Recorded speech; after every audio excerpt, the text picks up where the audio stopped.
واہ کیا جود و کرم ہے شہ بطحا تیرا، نہیں سنتا ہی نہیں مانگنے والا تیرا نہیں سنتا۔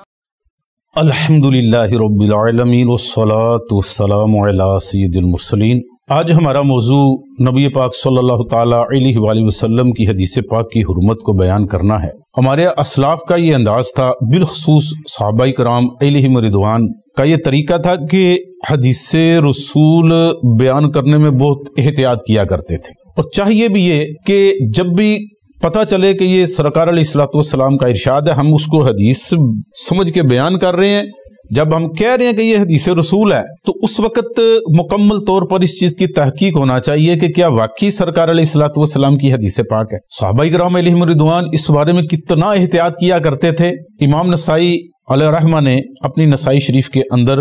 حدیث پاک نقل فرمائی ہے۔ عمر بن میمون کہتے ہیں کہ میں عبداللہ بن مسعود رضی اللہ تعالیٰ عنہ کی صحبت میں رہتا اور ہر جمعرات کو ان سے بیان سنتا۔ بارہا بیان سننے کے باوجود بھی کبھی بھی وہ حدیث رسول کہہ کے نہ بیان کرتے، یہ نہ کہتے قال رسول اللہ صلی اللہ علیہ وسلم، ان الفاظ کہتے ہوئے ان الفاظ کو کہنے سے گھبراتے کہ میں ایک سرکار علیہ الصلوۃ والسلام کے ساتھ ایک چیز منسوب کر رہا ہوں، اس چیز کو کہنے سے وہ اوائڈ کرتے۔ کہتے ہیں کہ میں نے ایک شام دیکھا کہ ان کی زبان سے نکلا کہ قال رسول اللہ صلی اللہ علیہ وسلم، انہوں نے کہہ دیا۔ جو ہی یہ بات کہنا تھی کہ ان کے زبان سے یہ بات نکلنا تھی کہ نبی علیہ الصلوۃ والسلام نے یہ فرمایا، یہ الفاظ جو ہی ان کی زبان سے نکلے تو پھر کیا ہوا؟ فرماتے ہیں کہ فناکاسا، انہوں نے اپنے سر کو جھکا لیا۔ کہتے ہیں فنظرت الیہ، میں نے ان کی طرف دیکھا، فہو قائم محللتان ازرار قمیصہ، آپ کی قمیض کے بند کھلے ہوئے ہیں، قد غورقت عیناہ وانتفخت اوداجہ، اب کیا دیکھتا ہوں کہ ان کی آنکھیں آنسو بہا رہی ہیں، اب کیا دیکھتا ہوں کہ ان کی رگیں پھول چکی ہیں۔ کیوں؟ اس وجہ سے بھول چکی ہیں کہ انہوں نے ایک جملہ ایسا کہہ دیا کہ یہ جو میں بیان کر رہا ہوں یہ حدیث رسول ہے، تو جو ہی یہ ان کے اوپر یہ چیز ظاہر ہوئی کہ میں تو حدیث رسول بیان کر رہا ہوں، تو ان کے ذہن میں یہ بات یقینی طور پر آئی ہوگی کہ کہیں ایسا نہ ہو میں نے حدیث تو بیان کر دی ہے، ایسا نہ ہو کہ میں نے زیادہ بیان کر دی ہو۔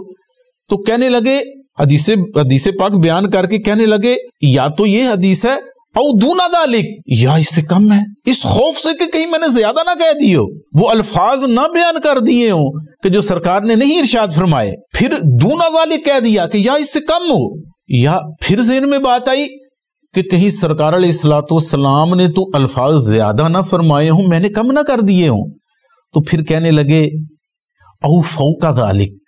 یا اس سے سرکار نے کچھ زیادہ فرمایا۔ اچھا، پھر یہ خوف دامنگیر ہوا کہ میں سرکار علیہ الصلوۃ والسلام کے ساتھ ایک بات کو منسوب کر رہا ہوں، کہیں میں خطا نہ کر جاؤں۔ پھر کہنے لگے جو میں نے حدیث بیان کی ہے نا او قریب ذالک، یا سرکار علیہ الصلوۃ والسلام نے جو ارشاد فرمایا نا اس کے قریب قریب تھا۔ پھر یہ خوف دامنگیر ہوا تو آپ کہنے لگے او شبیہ ذالک، یا اس جیسا تھا، اس وجہ سے کہا کہ کہیں کوئی چیز میرے سے منسوب نہ ہو جائے سرکار علیہ الصلوۃ والسلام کی جانب جو سرکار نے نہیں ارشاد فرمائی۔ میں یہ اپنے مبلغین کو، مقررین کو یہ بات عرض کرنا چاہتا ہوں کہ ہر دوسری بات کو حدیث رسول کا نام دے کے بیان نہ کر دیا جائے، ایسے میڈیا کی زینت نہ بنے کہ اپنے آپ کی پہچان کروانے میں خود کو محدث کبیر سے کم ظاہر کرنے کی کوشش ہی کوئی نہیں کرتا۔ حالانکہ یہ وہ لوگ تھے کہ سرکار علیہ الصلوۃ والسلام کے صحبت یافتہ تھے، سرکار کے قریب رہنے والے تھے، اس کے ذہن میں کسی کے ذہن میں یہ بات آ سکتی ہے کہ یہ اس طرح تردد سے کام لے رہے تھے، شاید سرکار علیہ الصلوۃ والسلام کی صحبت زیادہ نہ پائی ہو۔ بات ایسی نہیں ہے، یہ وہ شخصیت ہے کہ ان کو کہتے ہیں صاحب نالین والوسادہ، صاحب نالین والاسا، ان کو کہتے ہیں کہ سرکار علیہ السلام جہاں تشریف لے جایا کرتے تھے، یہ ساتھ نالین شریف اٹھا کے، آپ کا عصا مبارک اٹھا کے لے جایا کرتے تھے۔ یہ ایسی شخصیت ہے، سرکار کے قریبی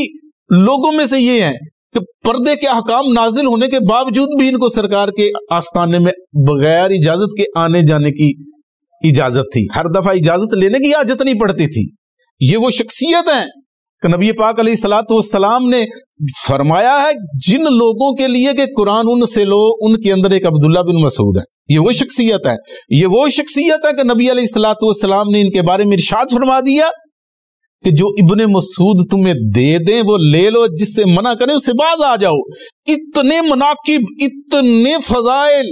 ہونے کے باوجود خوف کا یہ عالم ہے کہ حدیث رسول بیان کرتے ہوئے آنکھوں سے آنسوؤں کی جھڑی لگ جاتی ہے، خوف زدہ ہیں۔ معلوم ہوا کہ جو بندے کی معرفت تام ہوتی چلی جاتی ہے، خوف خدا میں اضافہ ہوتا چلا جاتا ہے۔ تو ہمیں اس سے درس حاصل کرنا ہے کہ میڈیا کے اوپر شیئر کی گئی ہر ایک حدیث کو آگے حدیث کر کے نہ بیان کیا کریں، بلکہ غور کر لیا کریں کہ کیا سرکار علیہ الصلوۃ والسلام نے ارشاد فرمایا ہے۔